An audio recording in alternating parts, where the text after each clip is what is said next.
How to sign off for the Audible affiliate program.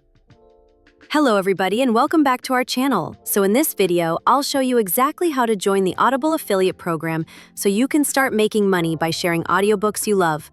Whether you are a vlogger, YouTuber, or just someone with a social following, this tutorial will walk you through step by step.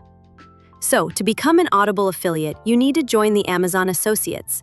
For that, go ahead and open up your browser, and then in the search bar, simply search for affiliate-program.amazon.com.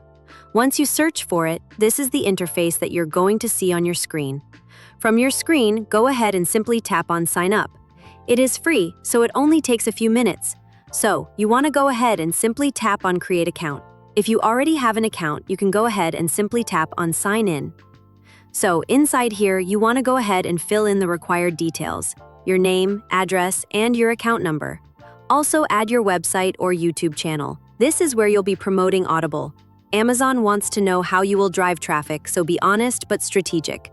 Now, once your basic account is set up, choose how you want to get paid: bank transfer, Amazon gift card, or check. Fill in your tax information as this is required before you start earning. Once inside your Amazon Associates dashboard, you can go ahead and simply tap on the Bounty Program section, click on Audible Membership, and copy your unique affiliate link for the Audible free trial or paid membership. This is the link you'll share in your content, social media, or website. And now you are ready to promote Audible. You'll earn $5 for every Audible free trial sign-up, $10 for every paid membership, plus a small commission for individual audiobook purchases. And that's it. You're now an official Audible affiliate. And that ends the video, guys. Thank you all for watching the video till the very end, and stay tuned until our next upload.